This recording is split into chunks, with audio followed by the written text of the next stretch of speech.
So I'm gonna just ask you straight up. Mhm. What did you see from Buffalo today? Like what did you not see? Because Stephon Diggs was basically a non-factor up into the fourth quarter. The lights finally got too bright for Josh Allen.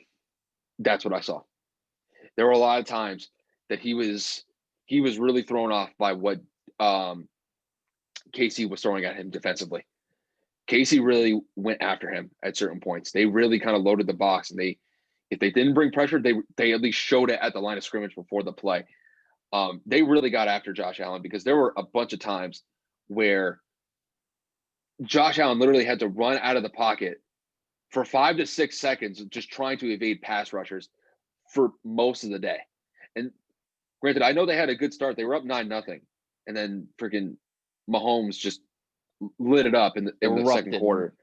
Yeah, so I really think of like that point when the Chiefs went on that run.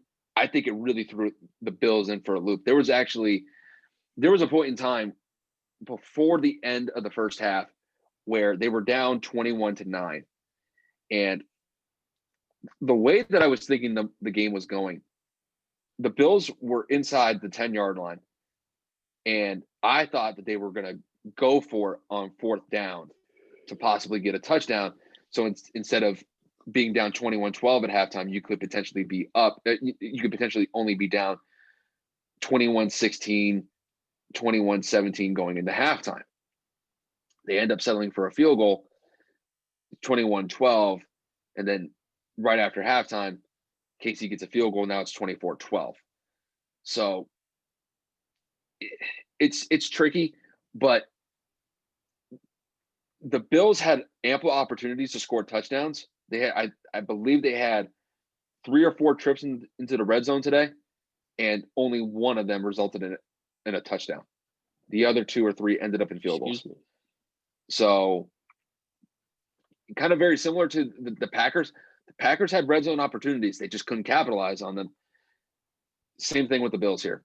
The Bills had ample opportunities to get touchdowns, but give credit to Kansas City's defense. They showed up and they bent, certainly. They certainly bent in this game, but they did not break. And really, I thought the pass rush really got to Josh Allen today. He threw one interception, but I'm not really going to put that on Allen. I thought it was a good pass to receiver. I forget who it was. It could have been McKenzie. Hit him right in his hands, went right through his hands, and then it just ended up in the corner's hands for Kansas City, and then they took it back like 20 yards after that. So, and that interception I thought really ended the game for Buffalo, just because at that point it was already a 2-possession game against Buffalo at that point, and then I believe Kansas City scored a touchdown after that. So, I mean, it's Kansas City. You know, Buffalo gave them a good run, but I mean, you're going up against Patrick Mahomes. I mean, that's a pretty tough ask going up against that joke. There's only been one guy that's gone in there on an AFC Championship and beat him, and barely did it, and that was Brady. So, yep, it's I don't necessarily. I'm not gonna be too harsh on Buffalo. You lost to arguably the best team in the National Football League, like, and exactly. You made it a game at certain points. Yeah, the odds were against you. You weren't playing a random team. You weren't playing Baltimore or the Colts. No disrespect to either franchise. You were playing probably the best quarterback in the game behind Aaron Rodgers. I'm talking about overall. Pat Mahomes is by far the best quarterback in this league. Yeah. And you had to play him in Arrowhead.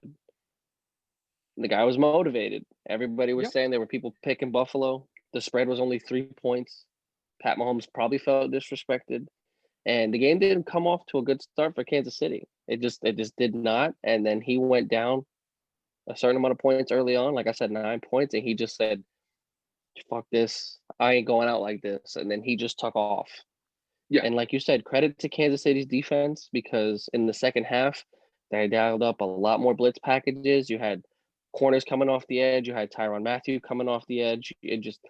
Kansas City stepped it up and made Josh Allen feel that pressure, feel that rush. And then when Chris Jones did end up beating his double, Frank Clark beat his double, or Frank Clark beat his matchup, Kansas City just got to the quarterback, and that's the difference of the game. That's really where, aside from the difference in quarterback capabilities and, like overall team, the difference was at the line of scrimmage. Pat Mahomes didn't really have too much pressure on him throughout the game. Josh Allen was constantly running away from something, rushed out of the pocket, having to make error throws, overthrows, trying to make plays happen with his feet.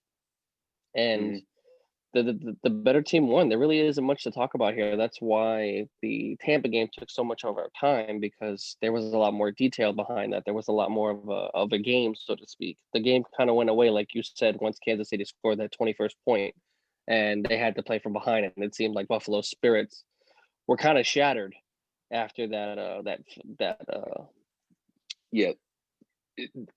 why am I going blank? Right after the 21st point, but not after that. Right when they couldn't get the touchdown before the half.